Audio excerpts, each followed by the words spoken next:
ಊರ ಮುಂದಿನ ಬಾವಿ ಈ ಒಂದು ಹಾಡನ್ನು ಹಾಡೋದಕ್ಕೆ ಬರ್ತಾ ಇದ್ದಾರೆ Kavya J Achar on stage please.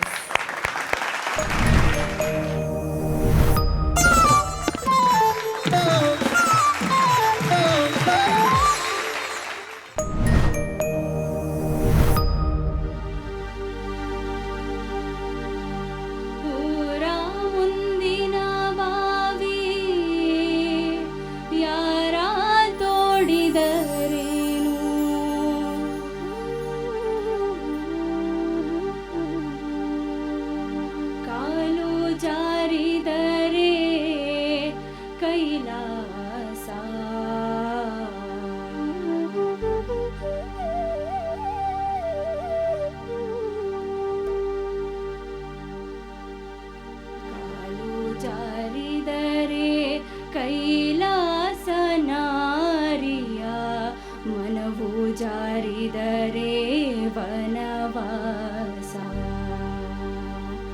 ಊರ ಮುಂದಿನ ಬಾವಿ ಯಾರ ತೋಡಿದರೇನೋ ಊರ ಮುಂದಿನ ಬಾವಿ ಯಾರ ತೋಡಿದರೇನೋ ಕಾಲು ಜಾರಿದರೆ ಕೈಲಾಸ ಕಾಲು ಜಾರಿದರೆ ಕೈಲಾಸ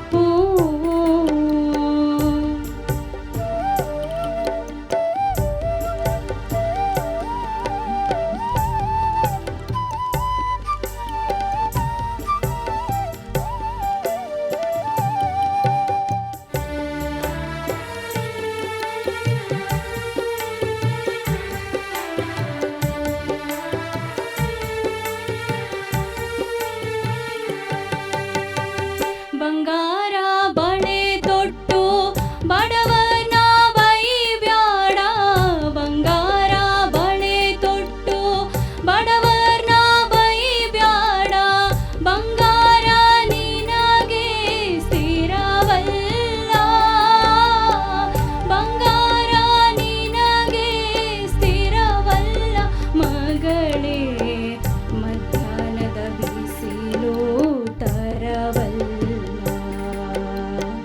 ಮಧ್ಯಾಹ್ನದ ಬಿಸಿಲು ತರವಲ್ಲ ಊರ ಮುಂದಿನ ಬಾವಿ ಯಾರ ತೋಡಿದರೇನೋ ಊರ ಮುಂದಿನ ಬಾವಿ ಯಾರ ತೋಡಿದರೇನೋ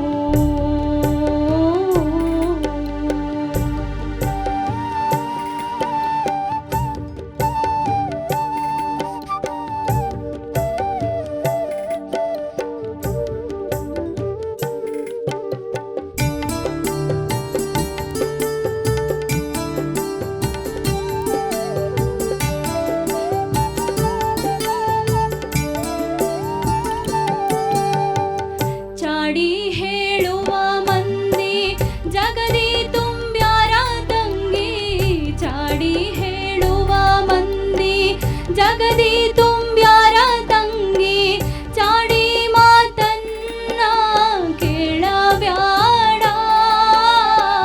ಚಾಡಿ ಮಾತನ್ನ ಕೇಳಬ್ಯಾಡ ಮಗಳೇ ಗುರು ಮಹಂತೇಶನ ಮರಿಬ್ಯಾಡ ಗುರು ಮಹಂತೇಶನ ಮರಿಬ್ಯಾಡ ಊರ ಮುಂದಿನ ಬಾವಿ ಯಾರ ತೋಡಿದರೇನೋ ಊರ ಮುಂದಿನ ಬಾವಿ ಯಾರ ತೋಡಿದರೇನೋ ಕಾಲು ಜಾರಿದರೆ ಕೈಲಾಸ ಕಾಲು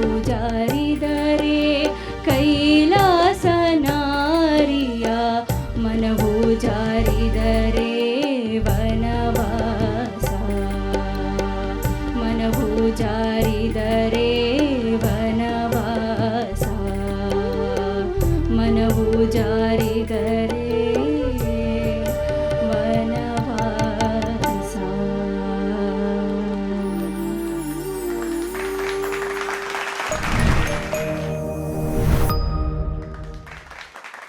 ಏ ಕಾವ್ಯ, ಊರ ಮುಂದಿನ ಬಾವಿ ಯಾರ ತೋಡಿದರೇನು. ಅರ್ಚನಾ ಮ್ಯಾಮ್, ಈ ಹಾಡು ಹೇಗೆ ಅನ್ನಿಸ್ತು?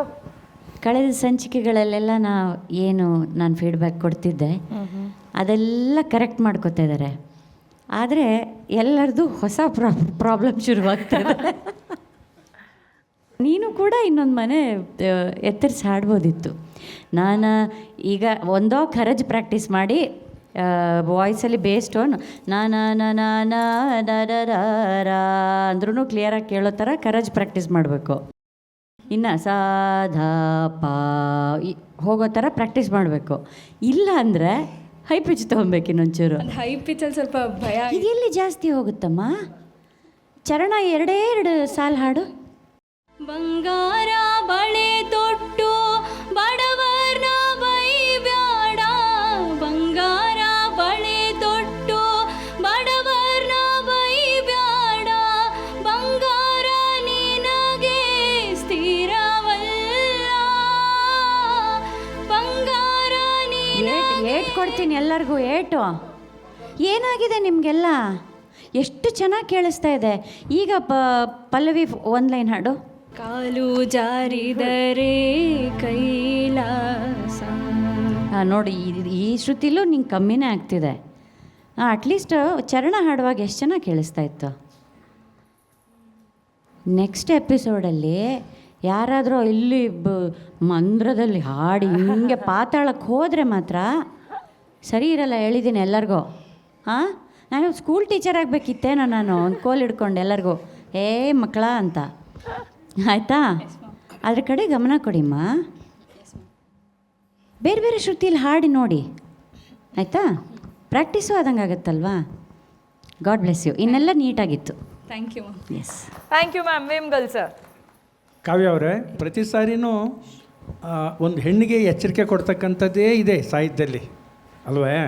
ಹೆಣ್ಣು ತುಂಬ ಎಚ್ಚರಿಕೆಯಿಂದ ಇರಬೇಕು, ಹಾಗೆ ಹೀಗೆ ಅಂತೆಲ್ಲ ಇದೆ. ಅದು ಈ ಹಿಂದೆ ನಾವು ಹೇಳ್ದಾಗೆ ಅದು ಎಲ್ಲರಿಗೂ ಅನ್ವಯಿಸುತ್ತೆ ಅದು.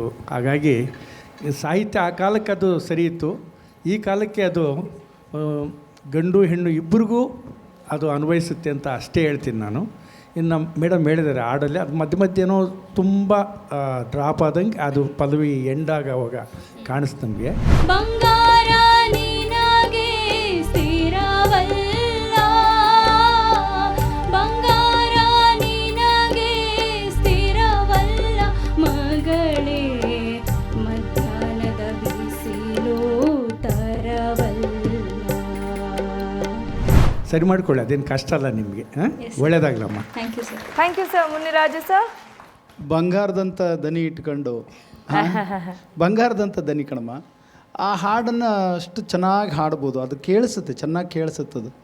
ಆಮೇಲೆ ಒಂದು ಸಾಲು ಹೇಳಿದೆಯಲ್ಲ ನೀನು, ಬಂಗಾರದ ಬಳೆ ತೊಟ್ಟು ಬೈಬೇಡ ಬಡವರ, ಬಂಗಾರ ನಿನಗೆ ನಿಜವಲ್ಲ, ಬಂಗಾರ ನಿನಗೆ ನಿಜವಲ್ಲ, ಮಧ್ಯಾಹ್ನದ ನೆರಳು ಸ್ಥಿರವಲ್ಲ. ಸಾಹಿತ್ಯ ಅದು, ಒಂಚೂರು ನೋಡ್ಕೊ. ಬಂಗಾರ ನಿನಗೆ ನಿಜ ಅಲ್ಲ, ಅದು ಮಧ್ಯಾಹ್ನದ ನೆರಳು ಸ್ಥಿರ ಅಲ್ಲ. ಅದೇನು ಹಂಗೆ ಇರುತ್ತಾ? ಮಧ್ಯಾಹ್ನ ಕರಗಿ ಸಾಯಂಕಾಲ ಆಗಲ್ವಾ? ಹಾಗೆ ಆಗುತ್ತಲ್ಲ ಜೀವನದಲ್ಲಿ. ಹಾಗೆ ಸಂಜೆ ಬಿಸಿಲಿದ್ರೆ ಅವರು ಸಾಹುಕಾರರಾಗ್ತಾರೆ, ಅವ್ರಿಗೂ ಬಡತನ ಇದ್ದಾಗ ನೀನು ಹಂಗೆ ಆಡ್ಕೊಂಬಿಟ್ರೆ ಹೇಗೆ ಅನ್ನೋ ನೀತಿ ಇದೆ ಅದರಲ್ಲಿ. ಅದರಿಂದ ಬೇರೆ ಏನೋ ತರವಲ್ಲ ಅಂತ ಏನು ಹೇಳಿದೆ, ಮಧ್ಯಾಹ್ನದ ನೆರಳು ತರವಲ್ಲ ಅಂತ ಏನು ಹೇಳಿದೆಯಲ್ಲ.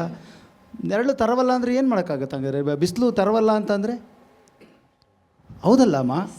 ಬಿಸಿಲು ತರವಲ್ಲ ಅಂದರೆ ಏನು ಮಾಡೋಕ್ಕಾಗಲ್ಲ. ಬಿಸಿಲೇ, ಅಲ್ಲಿ ಉತ್ತರ ಕರ್ನಾಟಕದಲ್ಲಿ ಬಿಸಿಲೇ, ಅದು ಹೋಗುತ್ತೆ, ಸಂಜೆ ನೆರಳು ಬಂದೇ ಬರುತ್ತೆ. ಹಾಗಾಗಿ ಅದು ಸಾಹಿತ್ಯ ಒಂಚೂರು ನೋಡ್ಕೊ. Yes sir. Okay Kavya, good lucks ನಿಮ್ಮ ಮುಂದಿನ ಎಪಿಸೋಡ್ಗೆ. Thank you so much.